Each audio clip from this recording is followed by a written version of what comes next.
लेंगे। काशिफ अब्बासी साहब सीनियर तज्जियाकार हमारे साथ मौजूद हैं। काशिफ अब्बासी साहब, बड़ा एंटिसिपेट किया जा रहा था इस फैसले को जब जज साहिबान आके बैठे, फिर उसके बाद चीफ जस्टिस साहब ने बताया कि 8 की अक्सरियत से ये फैसला है और फिर हवाले किया फैसला सुनाने का अमल मंसूर अली शाह साहब को। तो आप क्या एंटिसिपेट कर रहे थे फैसले से मुतालिक और क्या आपका इंप्रेशन क्या है इस फैसले को लेकर? लेकिन उस हेयरिंग के दौरान जो सुप्रीम कोर्ट की फुल कोर्ट की हेयरिंग थी उसके दौरान ये बात तो सामने आ गई थी कि इलेक्शन कमीशन ने जो इंटरप्रिटेशन की सुप्रीम कोर्ट के फैसले की, जिसमें उनसे इंतखाबी निशान लेने के फैसला जो इलेक्शन कमीशन का था वो गलत थी। ओके। और बहुत से ऐसे उम्मीदवार थे जिन्होंने तहरीके इंसाफ के टिकट जमा कराए थे, जैसे कि फैसले में कहा गया कि 39 लोग ऐसे थे कि जिन्होंने एफिडेविट दिए थे कि वो तहरीके इंसाफ के हैं। तो अगर आप तहरीके इंसाफ को एक सियासी जमात नहीं मानते, ये गलत इंटरप्रिटेशन है इलेक्शन कमीशन ऑफ पाकिस्तान की, तो ये बेंच की डिवीजन तो शायद पिछले 2-3 हफ्ते में सामने आ गई थी कि बेंच की एक अक्सरियत ये सोच रही थी कि कंप्लीट जस्टिस यानी मुकम्मल इंसाफ होना चाहिए। सिर्फ एक आखिरी शिक कि क्या सुन्नी इत्तेहाद काउंसिल को दी जा सकती है, यहाँ तक सुप्रीम कोर्ट को महदूद नहीं होना चाहिए। ये चीज तो काफी हद तक सामने आ गई थी और ये लग रहा था कि अक्सरियत खो चुके हैं काजी फाइजा साहब सुप्रीम कोर्ट में। इसी वजह से आपको याद होगा सुन्नी इत्तेहाद काउंसिल के वकील ने 20 मिनट मांगे थे और इम्कान तो ये था और होना भी ये चाहिए था कि 20 मिनट सुन लेते उनको और ताकि रैप अप करते और फैसला आ जाता। इससे पहले शायद फैसला आ जाता, लेकिन फिर भी 8-10 दिन उसको उस वक्त एक्सटेंड किया गया। 2 दिन फुल कोर्ट का इजलास हुआ। तो ये तो नजर आ रहा था कि हुकूमती इत्तेहाद को नहीं देंगे, पीटीआई को किस तरह देंगे या पीटीआई को मिलेंगी, मुकम्मल इंसाफ होगा या नहीं होगा, ये एक चीज थी जिसके ऊपर मैं थोड़ा सा तकलीफ था कि शायद अक्सरियत जाने इस पर किस तरफ जाएगी। लेकिन ये एक फैसला देखें, एक ज्यादती तो हुई है। 8 फरवरी के इलेक्शन को आप देखें तो जिस तरह मुकम्मल इंसाफ है उस तरह मुकम्मल ज्यादती भी तो हुई थी। जिस तरीके से वो इलेक्शन लड़ा गया, जिस तरीके से वो इलेक्शन के नताइज आए, जिस तरीके से उससे पहले का सारा प्रोसेस किया गया। इलेक्शन कमीशन ऑफ पाकिस्तान के बारे में तो जज साहब के रिमार्क्स भी थे कि ऐसा लग रहा है कि वो पार्टी है, वो लिटिगेंट है इस केस।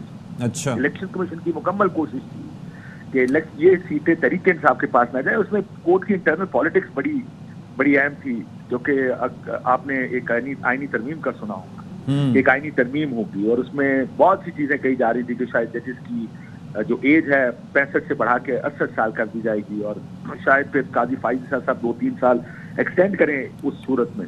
जी। तो ये इंटरनल पॉलिटिक्स भी बड़ी मैटर की इस फैसले में काजी साहब अपनी अक्सरियत ना बना सके।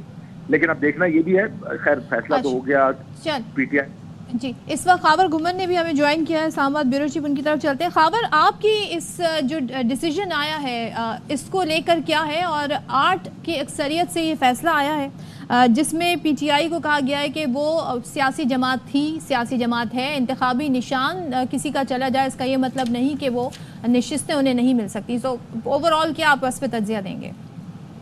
देखिए जी, मैं आज के फैसले को एक डिफरेंट नजर से देखता हूँ। अच्छा। जो मेरी जो इसके ऊपर राय ये है कि आज इस फैसले ने पाकिस्तान के अंदर जमहूरियत को मुस्तहकम किया है, पाकिस्तान के अंदर सियासी जमातों के किरदार को मुस्तहकम किया है, पाकिस्तान के अंदर जो लोग सियासत के अंदर हिस्सा लेना चाहते हैं, पाकिस्तान के अंदर जो लोग वोट डालना चाहते हैं, पाकिस्तान के अंदर जो लोग जमहूरियत पसंद हैं, वो चाहते हैं कि पाकिस्तान के अंदर जो मौजूदा पार्लिमानी निज़ाम हुकूमत है वो कामयाब हो, तो उनको तकवीयत मिली है। फुल कोर्ट का फैसला है, मेजॉरिटी का फैसला है। और एक बात हम जो इस फैसले के अंदर मुझे जो सबसे आम बात लगी है ना, वो जस्टिस काजी फाइज ईसा साहब ने भी इलेक्शन कमीशन और पेशावर हाई कोर्ट के जो फैसला है उसको रद्द किया है। जी। मजीद उन्होंने जरूर उसके अंदर एक बात की है कि क्योंकि पाकिस्तान तहरीके इंसाफ बराह रास्त इसमें पिटिशनर नहीं थी, लिहाजा ये सीटें शायद उनको नहीं दी जा सकती। डिटेल सामने आ जाएगी।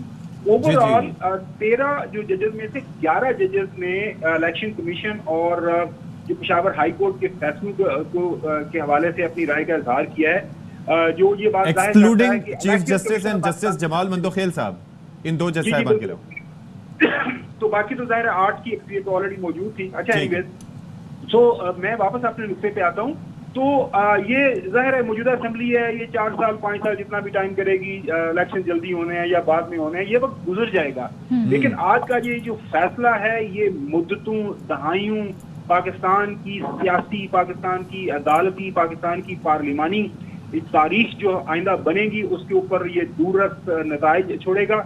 मेरे ख्याल में इन सिंपल सेंटेंस जो है कि democracy has been saved in Pakistan, और जमहूरियत पसंद जो पाकिस्तान के अंदर जो चाहते हैं कि पाकिस्तान के अंदर जो पाकिस्तान का आइन ये फरमाता है इब्तदाइये के अंदर के will of the people of Pakistan जो है that means a lot obviously Pakistan के अंदर। लेकिन बात यह है कि फैसलों का ना सिर्फ ये कि एहतराम हो बल्कि उन पे इम्प्लीमेंटेशन भी होनी चाहिए। तो काशिफ अब्बासी साहब ये जरा फरमाइएगा कि अब नेक्स्ट स्टेप क्या है, is it a step towards the betterment, और अब व्हाट्स नेक्स्ट फॉर पीटीआई? देखिए, तहरीक इंसाफ को इस फैसले का कोई सियासी फायदा नहीं, उनके नंबर्स बढ़ जाएंगे। अभी तो देखें बहुत सारे इलेक्शन तो हो गए, सेनेट अब सिर्फ मेरा ख्याल है केपी से रह गए, बाकी सेनेट भी हो गया, प्रेसिडेंट भी बन गए, चेयरमैन सेनेट भी बन गए। सो इस फैसले का उन चीजों पर क्या इम्पैक्ट होगा ये मैं नहीं जानता, लेकिन तहरीक इंसाफ को मटीरियल टर्म्स में इसका फायदा नहीं, लेकिन जो सबसे बड़ा फायदा था वही आईनी तरमीम जिसकी बड़ी बातचीत थी हमारे पॉलिटिकल सर्कल्स में और अदालती सर्कल्स में। सिर्फ इसका एक बड़ा फायदा यह है कि अब इस तरह की कोई तरमीम या हुकूमत आईनी तरमीम नहीं कर पाई, जो इसका सबसे बड़ा फायदा। मेरा ख्याल है वो गुमन साहब के जज्बात अपनी जगह बिल्कुल ठीक कह रहे हैं, लेकिन इस मुल्क में हमने बड़ा जोर लगा के 76 साल में इसकी जमहूरियत, इसके प्रोसेस, इसके आइन, इसकी सियासी जमातों को उस जगह ले आए जहाँ पे हम जिस स्टेट में ये जमहूरियत जिस तरह भी चल रही है। आज फरवरी का इलेक्शन आप देख लें, जैसे पहले के इलेक्शंस देख लें, पाकिस्तान की तारीख में आप किसी सियासतदान को बैठाएंगे अगर पाकिस्तान में कोई एक इलेक्शन फ्री एंड फेयर नहीं हुआ सवाए 70 के इलेक्शन, उसकी क्या वजह है? उसकी वजह कि हमने निजाम इतना बर्बाद कर दिया है। ये इलेक्शन कमीशन ऑफ पाकिस्तान जैसे इदारे किस तरह इस्तेमाल होते हैं, इस फैसले से आपको ये निजाम और इसके इदारे एक्सपोज होते नजर आए। कैसे इलेक्शन कमीशन ऑफ पाकिस्तान फैसले करता है, कैसे ये सियासी फैसले होते हैं। काशिफ साहब, मुझे याद है आज से 3 साल पहले भी आप यही बात कर रहे थे कि निज़ाम की बेहतरी की बात उस वक्त हो जब निज़ाम हो। अब 3 साल में कुछ चेंज नहीं हुआ आपकी नज़र में, या बेटरमेंट के लिए हो क्या सकता है? Where should we start? देखिए, इसमें सबसे अहम काम सियासी जमातों का अपना करने का। वो जो गुमन साहब कहते हैं ना, सियासी जमातें मजबूत हुई, अगर मजबूत हुई हैं तो आपस में बैठ के निजाम को ठीक करने के मामला तय करें, अपने कंधे इस्तेमाल ना करने दें किसी को। सियासी जमातें एक फैसला कर लें कि ये मुल्क सियासी जमातें अवाम की मंशा और उनकी मर्जी से और फेयर इलेक्शन के नतीजे में इलेक्ट होने वाली जो भी हुकूमत होगी वो चलाएंगी। जिस दिन सियासी जमातें आपस में ये फैसला कर लेंगी, आपकी निजाम बेहतरी की तरफ खुद ब खुद चलना शुरू हो जाएगा। ये कुछ रोड ब्लॉक्स आते हैं, ये फैसला बड़ा अच्छा फैसला है। देखिए, सब ये कह रहे थे कि मुकम्मल इंसाफ होना चाहिए। ये कैसे हो सकता है कि माले गनीमत के तौर पर आप सीटें उन जमातों को देना शुरू कर दें जिनकी सीटें प्रोपोर्शन के हिसाब से बनती भी नहीं, और उनको आपने अगर अवाम ने उनको 2/3 अक्सरियत नहीं दी, अवाम खैर उनको अक्सरियत भी नहीं दी, लेकिन चले अक्सरियत बन गई, अवाम ने अगर उनको लोगों ने 2/3 नहीं दी, तो किसी सियासी या किसी इलेक्शन कमीशन के फैसले से आप 2/3 अक्सरियत किसी को कैसे दे सकते? लेकिन जब भी इलेक्शन होता है, अवाम ये फैसला करते हैं कि वो किस जमात को हुकूमत में देखना चाहते हैं। कभी कोलिशन का मैंडेट होता है, कभी सिंपल मेजॉरिटी का मैंडेट होता है, कभी 2/3 का मैंडेट, लेकिन ये मैंडेट अवाम देते हैं। अवाम अगर 2/3 का मैंडेट किसी को नहीं देते, तो आप कैसे एक एडमिनिस्ट्रेटिव फैसले के जरिए किसी सियासी जमात या किसी कोलिशन को 2/3 का मैंडेट दे सकते हैं? लोगों को रूल करना पड़ेगा, इस निजाम को ठीक करना पड़ेगा, इसको ठीक करने की तरफ ले जाना भी सियासी जमातों का काम है। ये नहीं हो सकता कि जब आप हुकूमतों में हो तो आप निजाम का दिफा करें, आउट ऑफ द वे जाके दिफा करें।